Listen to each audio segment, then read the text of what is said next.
ನಮಸ್ತೆ ಎಲ್ಲರಿಗೂ ಸ್ವಸ್ತಿಸ್ ಕಿಚನ್ಗೆ ಸ್ವಾಗತ. ಇವತ್ತು ನಾವು ಪಕ್ಕಾ ತುಳುನಾಡು ಟ್ರೆಡಿಷನಲ್ ಡಿಶ್ ಒಂದು ನುಗ್ಗೆ ಸೊಪ್ಪಿನ ಪತ್ರೊಡೆ ಮಾಡೋದು ಹೇಗೆ ನೋಡುವ. ಯೂಶಲಿ ಈ ಆಷಾಢ ಅಥವಾ ಆಟಿ ತಿಂಗಳು ಅಂತ ನಾವು ಹೇಳ್ತೀವಿ ನಮ್ಮ ಭಾಷೆಯಲ್ಲಿ, ಅದರಲ್ಲಿ ಪತ್ರೊಡೆ ಮಾಡೇ ಮಾಡ್ತಾರೆ. ಬಟ್ ಕೆಸುವಿನ ಎಲೆಯಿಂದ ಮಾಡ್ತಾರೆ. ಇವತ್ತು ನಾವು ನುಗ್ಗೆ ಎಲೆಯಿಂದ ಹೇಗೆ ಮಾಡೋದು ನೋಡೋಣ. ಇದಕ್ಕೆ ಬೇಕಾಗಿರೋ ಇಂಗ್ರೀಡಿಯೆಂಟ್ಸ್ ಅಂದರೆ, ಫಸ್ಟ್ ಈ ಥರ ನುಗ್ಗೆ ಸೊಪ್ಪನ್ನ ನೀಟಾಗಿ ಬಿಡಿಸ್ಕೊಂಡು ತೊಳೆದು ಇಟ್ಟಿರುವಂತಹ ನುಗ್ಗೆ ಸೊಪ್ಪು. ಆಮೇಲೆ ಅಕ್ಕಿ 1-2 ಕಪ್ ಅಷ್ಟು ಬೆಳ್ತಿಗೆ ಅಕ್ಕಿಯನ್ನು ಚೆನ್ನಾಗಿ ವಾಶ್ ಮಾಡಿಕೊಂಡು 6 ಗಂಟೆಯಷ್ಟು ನೆನೆ ಹಾಕಿರೋದು. ಇದು ರುಚಿಗೆ ತಕ್ಕಷ್ಟು ಉಪ್ಪು. ಇಲ್ಲೊಂದು 5 ಬ್ಯಾಡಗೆ ಮೆಣಸಿನಕಾಯಿ ತಗೊಂಡಿದ್ದೀನಿ. ಒಂದು ಅರ್ಧ ಟೇಬಲ್ ಸ್ಪೂನು ಜೀರಿಗೆ, ಒಂದು ಚಿಕ್ಕ ಗೋಳಿ ಗಾತ್ರದಷ್ಟು ಹುಣಸೆ ಹಣ್ಣು, ಮತ್ತು ಒಂದು 10-12 ಪೆಪ್ಪರ್ ಕಾಳು ಮೆಣಸು. ಈಗ ಇದನ್ನೆಲ್ಲ ರುಬ್ಕೊಳ್ಬೇಕು. ಒಂದು ಮಿಕ್ಸಿ ಜಾರ್ ತಗೊಂಡಿದ್ದೀನಿ. ಈಗ ಇದಕ್ಕೆ 6 ಅವರ್ ನೆನೆ ಹಾಕಿರೋ ಅಕ್ಕಿಯನ್ನ ಹಾಕೊಳ್ತಾ ಇದ್ದೇನೆ. ಹಾಗೆ ಕಾಳು ಮೆಣಸು, ಸಣ್ಣ ತುಂಡು ಹುಳಿ, ಜೀರಿಗೆ, 5 ಬ್ಯಾಡಗೆ ಮೆಣಸು, ಹಾಗೆ ರುಚಿಗೆ ತಕ್ಕಷ್ಟು ಉಪ್ಪು ಹಾಕೊಂಡು ಈಗ ಇದಕ್ಕೆ ಸ್ವಲ್ಪ ನೀರು ಹಾಕೊಂಡು ನುಣ್ಣಗೆ ರುಬ್ಬಿಕೊಳ್ಬೇಕು. ಸೊಪ್ಪನ್ನು ರುಬ್ಬುವಾಗ ಹಾಕಲಿಕ್ಕಿಲ್ಲ. ಇಲ್ಲಿ ನಾವು ಕೆಸುವಿನೆಲೆ ಯೂಸ್ ಮಾಡೋದಂದ್ರೆ ಹುಣಸೆ ಹಣ್ಣು ಮಾತ್ರ ಜಾಸ್ತಿ ಹಾಕಬೇಕಾಗತ್ತೆ. ಸೇಮ್ ಇಂಗ್ರೀಡಿಯೆಂಟ್ಸ್, ಕೆಸುವಿನೆಲೆಗೆ ಹುಣಸೆ ಹಣ್ಣಿನ ಕ್ವಾಂಟಿಟಿ ಜಾಸ್ತಿ. ಇಲ್ಲಿ ಒಂದು ಗೋಳಿ ಗಾತ್ರ ಹಾಕಿದ್ದೀನಿ, ಅಲ್ಲೊಂದು ನಿಂಬೆ ಹಣ್ಣಿನ ಗಾತ್ರ ಹಾಕ್ಕೊಳ್ಬೇಕಾಗತ್ತೆ. ನೋಡಿ ಆಗಿದೆ, ಇಲ್ಲಿ ನುಣ್ಣಗಾಗಿದೆ. ಯಾಕಂದರೆ 6 to 8 ಅವರ್ಸ್ ನಾವು ನೆನೆ ಹಾಕಿರೋದ್ರಿಂದ ಬೇಗನೆ ನುಣ್ಣಗಾಗುತ್ತೆ. ಇದನ್ನ ಒಂದು ಪಾತ್ರೆಗೆ ತೆಗಿಯೋಣ. ನೋಡಿ, ಈಗ ನಾವು ಇದಕ್ಕೆ ನುಗ್ಗೆ ಸೊಪ್ಪನ್ನ ಹಾಕ್ಕೊಂಡು ಕಲಿಸ್ಕೋಬೇಕು. ನುಗ್ಗೆ ಸೊಪ್ಪು ಹಾಕಿದ ತಕ್ಷಣ ಒಂದು ಕಡೆ ಗಂಟು ಕಟ್ಕೊಂಡಂಗೆ ಆಗುತ್ತೆ. ಅದಕ್ಕೆ ಕೈಯಿಂದನೇ ಆದಷ್ಟು ಕಲಿಸ್ಕೊಳ್ಳಿ.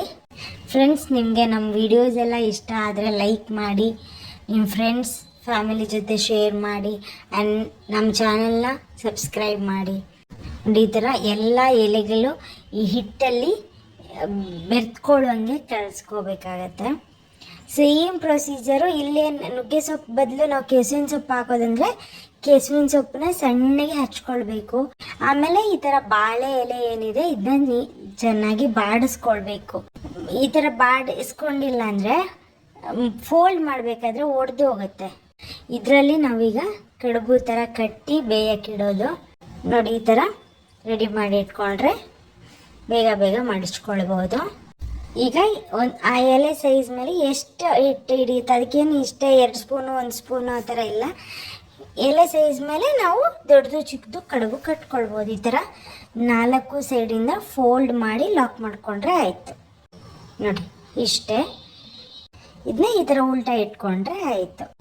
ನೋಡಿ, ಈಗ ನಾವು ಈ ಥರ ಎಲ್ಲ ಹಿಟ್ಟನ್ನು ಈ ಥರ ಹಾಕ್ಕೊಂಡು ರೆಡಿ ಮಾಡೋಣ. ತುಂಬ ದೊಡ್ಡದಾಗಿ ಮಾಡಿದರೆ ಒಂದು 3/4 ಗಂಟೆ ಬೇಯಿಸ್ಬೇಕಾಗತ್ತೆ. ನಾರ್ಮಲ್ ಹದದಲ್ಲಿ ಮಾಡಿದರೆ ಒಂದು ಅರ್ಧ ಗಂಟೆ ಬೇಯಿಸ್ಕೊಳ್ಬೇಕಾಗತ್ತೆ. ಮೀನುವಲ್ಲಿ ನಾನು ಇಡ್ಲಿ ಪಾತ್ರ ಏನಿದೆ ಅದಕ್ಕೆ ನೀರು ಹಾಕಿ ಆಲ್ರೆಡಿ ಇಟ್ಟಿದ್ದೆ, ಬಿಸಿಯಾಗಿದೆ ನೀರು. ನೋಡಿ, ಆಲ್ರೆಡಿ ಈ ಥರ ಇಡ್ಲಿ ಪಾತ್ರದಲ್ಲಿ ನೀರು ಹಾಕಿ ಸ್ಟವಲ್ಲಿ ಇಟ್ಬಿಟ್ಟಿದ್ದೆ. ಈಗ ಎಲ್ಲ ಹಿಟ್ಟನ್ನು ಈ ಥರ ಹಾಕ್ಕೊಂಡು ರೆಡಿ ಮಾಡಿ ಆಲ್ಮೋಸ್ಟ್ ಆಯ್ತು. ಇದು ಲಾಸ್ಟ್ ಹಿಟ್ಟು. ನೋಡಿ, ಈ ಥರ ಈಗ ಇದನ್ನ ಬೇಯಿಸ್ಕೊಳ್ಬೇಕಾಗತ್ತೆ. ಇದೊಂದು 30 ಮಿನಿಟ್ಸ್ ಬೇಯಿಸ್ಕೊಳ್ಬೇಕಾಗತ್ತೆ. ಈಗ ಅದಕ್ಕೆ ಬೇಕಾಗಿರೋ ಮಸಾಲೆ ರೆಡಿ ಮಾಡೋಣ. ಒಂದು ಫುಲ್ ಕಾಯಿ ತೊಗೊಂಡಿದ್ದೀನಿ. ಇಲ್ಲಿ ಒಂದು 10 ಬ್ಯಾಡಗೆ ಮೆಣಸಿನ್ಕಾಯಿ, ಆಮೇಲೆ ಧನಿಯಾ 2 ಸ್ಪೂನು, ಜೀರಿಗೆ ಅರ್ಧ ಸ್ಪೂನು, ಒಂದು ಚಿಕ್ಕ ಈರುಳ್ಳಿ, ಸ್ವಲ್ಪ ಹುಣಸೆ ಹಣ್ಣು, ಅರಶಿನ, ಬೆಳ್ಳುಳ್ಳಿ ಇಷ್ಟು ತಗೊಳ್ಬೇಕಾಗತ್ತೆ. ಇಷ್ಟು ಮಸಾಲೆಗೆ. ನೋಡಿ, ಈಗ ಇದನ್ನ ಮಸಾಲೆ ರೆಡಿ ಮಾಡೋಣ. ಬ್ಯಾಡಗೆ ಮೆಣಸಿನ್ಕಾಯಿ, ಇಲ್ಲಿ 2 ಟೇಬಲ್ ಸ್ಪೂನ್ ಧನಿಯಾ, ಅರ್ಧ ಟೇಬಲ್ ಸ್ಪೂನ್ ಜೀರಿಗೆ, 1-2 ಎಸಳು ಬೆಳ್ಳುಳ್ಳಿ, ಒಂದು ಚಿಕ್ಕ ಈರುಳ್ಳಿ, ಹುಣಸೆ ಹಣ್ಣು, ಅರಶಿನ ಸ್ವಲ್ಪ, ಆಮೇಲೆ ಒಂದು ಕಾಯಿನ ಸೇರಿಸ್ಕೊಳ್ತಾ ಇದ್ದೀನಿ. ಹಸಿಕಾಯಿ, ಒಣ ಕೊಬ್ಬರಿ ಅಲ್ಲ. ಇದನ್ನ ನಾವು ನಾರ್ಮಲ್ ಸಾಂಬಾರ್ಗೆ ಏನು ರುಬ್ಕೊಳ್ತೀವೋ ಆ ಥರ ಗ್ರೈಂಡ್ ಮಾಡಿಕೊಂಡ್ರೆ ಸಾಕು, ನೀರು ಸೇರಿಸ್ಕೊಂಡು. ತುಂಬ ನುಣ್ಣಗಾಗಬೇಕಂತ ಏನಿಲ್ಲ. ನೋಡಿ, ಈಗ ಮಸಾಲೆ ರೆಡಿ ಆಗಿದೆ, ಕುದಿಸ್ಕೊಳ್ಳೋಣ. ಇಲ್ಲಿ ಮಸಾಲೆ ಕುದಿಯೋಕ್ಕೆ ಇಟ್ಟಿದ್ದೀನಿ. ಇದಕ್ಕೆ ಎಷ್ಟು ನೀರು ಬೇಕು ಅಷ್ಟು ನೋಡ್ಕೊಂಡು ಹಾಕ್ಕೊಳ್ಬೇಕು. ಈ ಮಸಾಲೆ ಹೆಂಗಿರ್ಬೇಕಂದ್ರೆ ತೆಳ್ಳಗೆ ಆದರೆ ಪರವಾಗಿಲ್ಲ, ಆ ತಿಂಡಿ ಏನು ಬೇಯಿಸಿರ್ತೀವಲ್ಲ ಕಡುಬು ಅದು ಮುಳುಗುವಷ್ಟು ಇರಬೇಕಾಗತ್ತೆ. ಅದು ಇನ್ನೊಂದು 2 ಈರುಳ್ಳಿ ಕಟ್ ಮಾಡಿ ಇಟ್ಕೊಂಡಿದ್ದೀನಿ ಮಸಾಲೆ ಕುದಿಸುವಾಗ ಹಾಕೋದಕ್ಕೆ. ಈಗ ನೀರುಳ್ಳಿ ಹಾಕ್ಕೊಂಡಿದ್ದೀವಿ ನಾವು. ಈರುಳ್ಳಿ ಇದರಲ್ಲಿ 2 ಈರುಳ್ಳಿ ಇದೆ. ರುಚಿಗೆ ತಕ್ಕಷ್ಟು ಉಪ್ಪು. ಈಗ ಇದು ಕುದಿ ಬರಲಿ, ಚೆನ್ನಾಗಿ ಕುದಿಬೇಕು, ಹಸಿ ವಾಸನೆ ಹೋಗಬೇಕು. ನೀರು ನೀವು ನೋಡ್ಕೊಂಡು ಹಾಕಬೇಕಾಗತ್ತೆ. ಇದಕ್ಕೆ ಇಷ್ಟೇ ದಪ್ಪ ಇರಬೇಕು ಅಂತ ಏನಿಲ್ಲ, ಯಾಕಂದರೆ ನಾವೀಗ ರಾತ್ರಿ ಮಾಡಿ ಇಟ್ಕೊಂಡ್ರೆ ಇದನ್ನ ನಾಳೆ ಬೆಳಿಗ್ಗೆ ತಿನ್ನೋದು.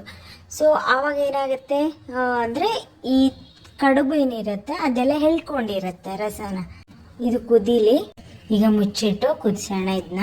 ಈಗ ಬಾಳೆ ಎಲೆ ಕಡುಬು ಕೂಡ ಬೆಂದಿದೆ. ಈಗ ಇದನ್ನು ಓಪನ್ ಮಾಡಿ ನೋಡೋಣ.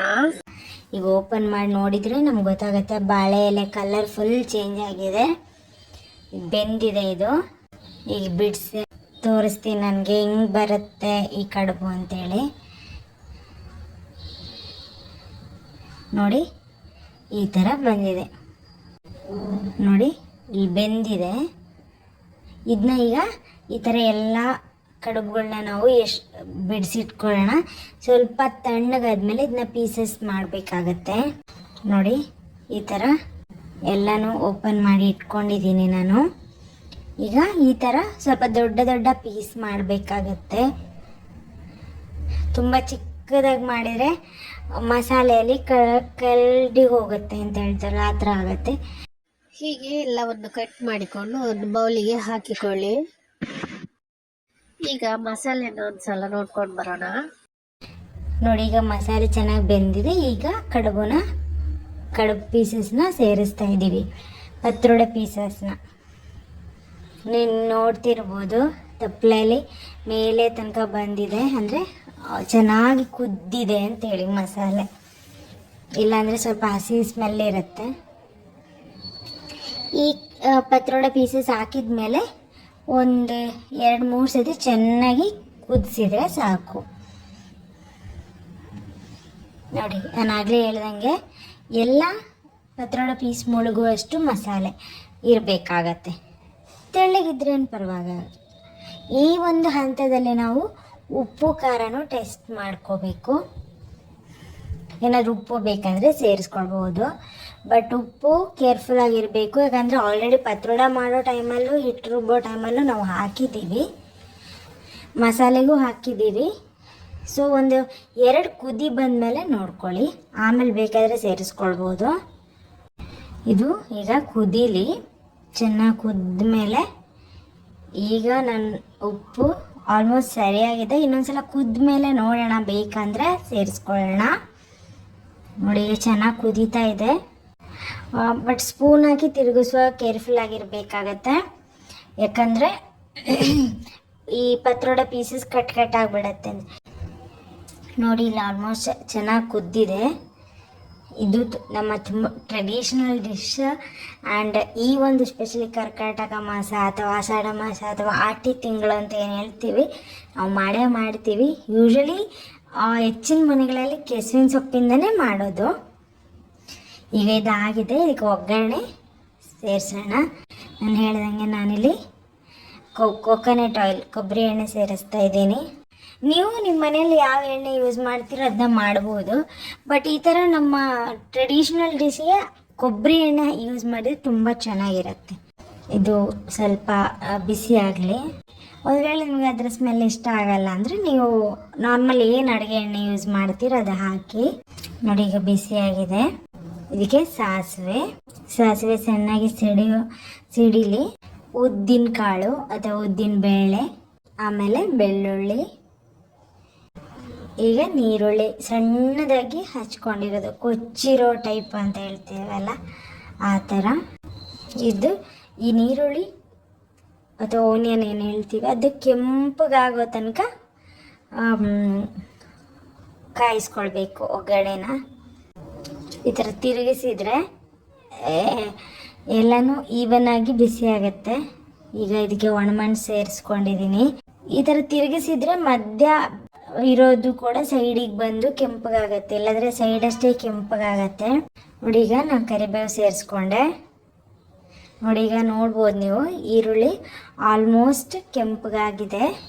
ನೋಡಿ ಈಗ ಒಗ್ಗರಣೆನ ಇದಕ್ಕೆ ಸೇರಿಸ್ಕೊಳ್ಳೋಣ. ಒಂದೆರಡು ನಿಮಿಷ ಮುಚ್ಚಿಡೋಣ, ಅದರ ಫ್ಲೇವರ್ ಒಳಗಡೆ ಚೆನ್ನಾಗಿ ಹಬ್ಬಲಿ ಅಂತೇಳಿ. ಯೂಶಲಿ ಒಗ್ಗರಣೆ ಹಾಕಿದಾಗ ಈ ಥರ ಮುಚ್ಚಿಟ್ಕೊಂಡ್ರೆ ಒಂದೆರಡು ನಿಮಿಷ ಆ ಫ್ಲೇವರ್ ಏನು ಫ್ರಾಗ್ರೆನ್ಸ್ ಏನಿರುತ್ತೆ ಅದು ಒಳಗಡೆನೇ ಇರುತ್ತೆ ಅಂತ ಹೇಳ್ತಾರೆ. ಈಗ ನಾನು ಓಪನ್ ಮಾಡಿ ತೋರಿಸ್ತೀನಿ ನಿಮಗೆ. ನೋಡಿ ಎಷ್ಟು ಚೆನ್ನಾಗಿ ಕಾಣಿಸ್ತಿದೆ ಅಂತೇಳಿ. ಬಟ್ ಈಗ ಸ್ವಲ್ಪ ತೆಳ್ಳಿಗೆ ಸಾರು ಮೇಲೆ ಇದೆ. ಇದು ನಾಳೆ ಬೆಳಗ್ಗೆ ಅಷ್ಟೊತ್ತಿಗೆ ಚೆನ್ನಾಗಿ ಹೀರ್ಕೊಂಡು ತಿಂಡಿ ಏನು ಪತ್ರೊಡೆ ಪೀಸಸ್ ಇದೆ ಅದು ಸಾರನ್ನೆಲ್ಲ ಹೀರ್ಕೊಂಡಿರುತ್ತೆ. ನೋಡಿ ನಾನು ತೋರಿಸ್ತೀನಿ ನಿಮಗೆ ಇಮೇಜ್. ನೋಡಿ ಈಗ ಎಷ್ಟು ಚೆನ್ನಾಗಿ ಕಾಣಿಸ್ತಿದೆ. ನಿಮಗೆ ಈ ವಿಡಿಯೋ ಇಷ್ಟ ಆದಲ್ಲಿ ಲೈಕ್ ಮಾಡಿ, ಶೇರ್ ಮಾಡಿ, ಹಾಗೆ ಕಮೆಂಟ್ ಮಾಡಿ ತಿಳಿಸಿ. ಹಾಗೆ ನನ್ನ ಚಾನಲ್ಗೆ ಸಬ್ಸ್ಕ್ರೈಬ್ ಮಾಡೋದನ್ನ ಮರಿಬೇಡಿ. ಮುಂದಿನ ವಿಡಿಯೋದಲ್ಲಿ ಸಿಗೋಣ. ಧನ್ಯವಾದಗಳು.